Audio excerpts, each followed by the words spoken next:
নমস্কার, বাঙালির ঘরকন্যায় সবাইকে স্বাগত।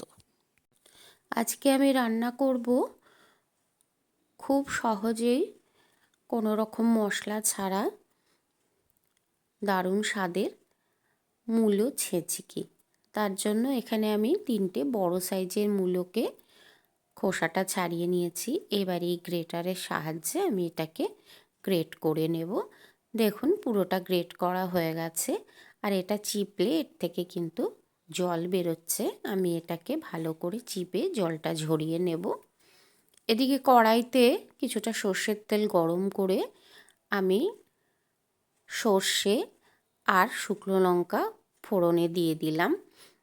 যখন শুকনো লঙ্কাগুলো চটপট করে ফুটে উঠছে, তখন আমি কুড়িয়ে রাখা মূলোটা দিয়ে এবার নাড়াচাড়া করব।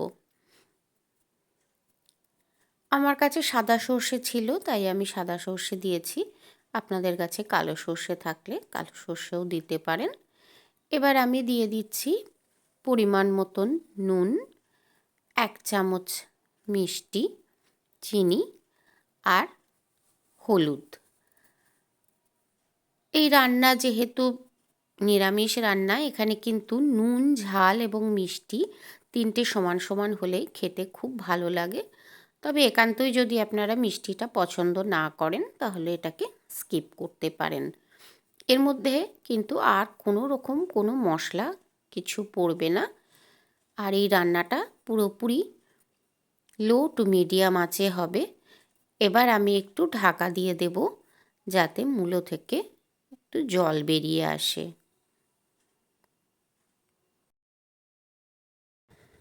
এবার ঢাকাটা খুলে দেখে নিচ্ছি, মূলো থেকে জল বেরিয়েছে আর তাতেই একটু মূলোটা সেদ্ধ হচ্ছে। এভাবেই 2-1 বার ঢাকা দিয়ে আর ঢাকা খুলে এটাকে ভাজা ভাজা করে নিতে হবে।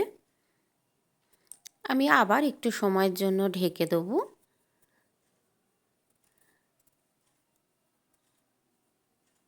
এবার দেখুন, মূলোটা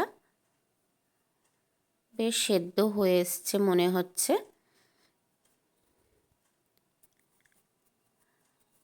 আমাদের পৌষ মাস পর্যন্তই মূলো খায়, তারপরে আর খায় না। আমি জানি না সবারই সেটা হয় কি না, আমাকে একটু কমেন্ট করে জানাবেন।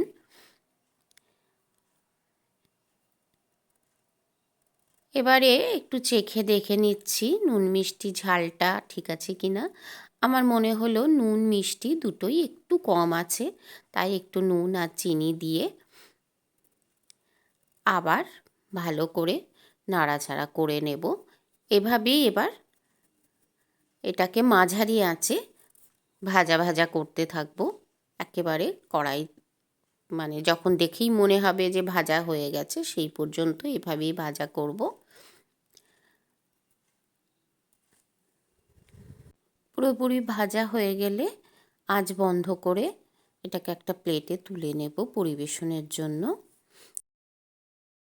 আর যারা আমার চ্যানেলে নতুন, তারা চ্যানেলটি সাবস্ক্রাইব করে আমার বন্ধু হয়ে আমার পাশে থাকবেন।